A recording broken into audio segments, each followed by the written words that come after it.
Jakarta tidak emosi dan menggunakan hak pilihnya saat pemilihan gubernur Jakarta nanti. Pernyataan ini diungkapkan JK usai menerima kunjungan Pramono Anung dan Rano Karno pada Senin malam. JK menyebut emosi di tengah dinamika pilkada adalah hal yang biasa. Namun publik pun bisa melihat tawaran gagasan dalam kontestasi nanti.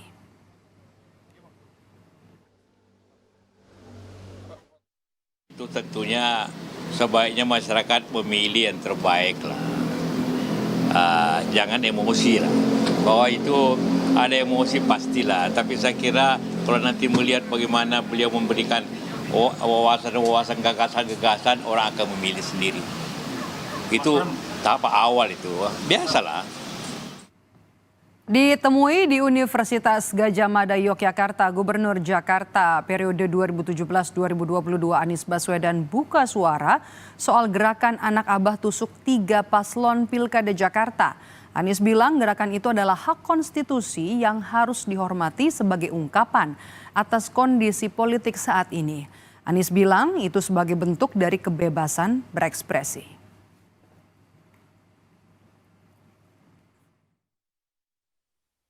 Sebenarnya semua adalah hak konstitusi. Jadi kita hormati, kita hargai setiap pilihan, dan ini semua adalah ungkapan rasa, pikiran atas kondisi yang sekarang terjadi. Jadi kita hormati itu, kita hargai sebagai bagian dari kebebasan berekspresi.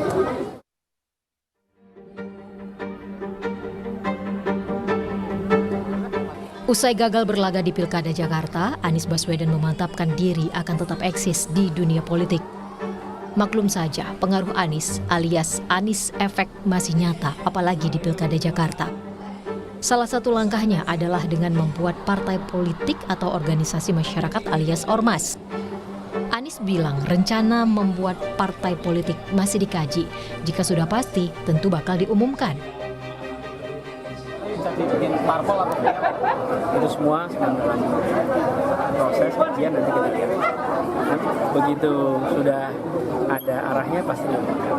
Kata Cak Imin bikin partai itu berat. Panitianya malah dorong-dorong. Ya kita lihat nanti. Gitu ya. Munculnya gerakan anak abah mencoblos 3 paslon di Pilkada Jakarta diduga jadi salah satu gerakan pendukung Anies yang kecewa. Menanggapi gerakan ini, bakal cawagup PDI Perjuangan Rano Karno menyebut warga akan menyesal jika tak menggunakan hak pilihnya dengan baik. Sekarang kalau dia coblos 3-3-nya rugi. Suaranya buang percuma, nggak usah datang ke TPS. Bolong aja. Nah sekarang ini apa mau begini gitu. Ini Jakarta ini punya kita. Ayo tinggal pilih, mau pilih mau pilih Kang Emil mah enggak. Mau pilih Sidul lebih bagus. Mau pilih yang perorangan silahkan. Pilih, jangan dibuang, ngapain capek.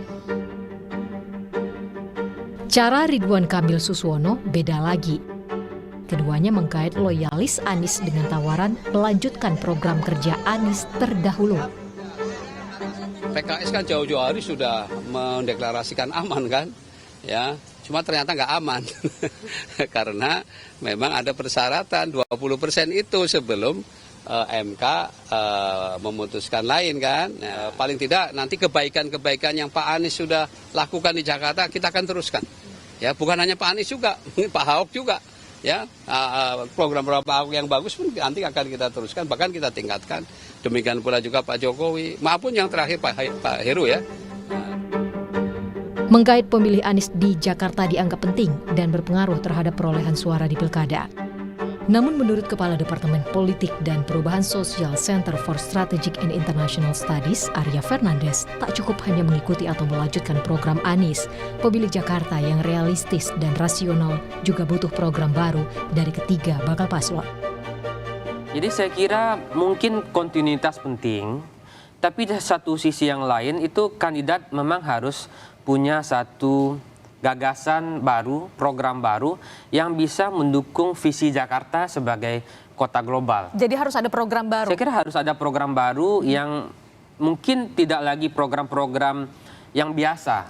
Kalau soal kemacetan, kemudian kesehatan, infrastruktur, itu saya kira program yang sudah biasa, nggak menarik lagi bagi masyarakat. Nah, memang kandidat harus punya visi jangka panjang, step by step untuk mendukung gagasan kota Jakarta sebagai kota global. Anies mungkin masih punya pengaruh di Pilkada Jakarta, tapi mungkinkah pilihan Anies jadi penentu pemenang Pilgub Jakarta? Tim Liputan Kompas TV.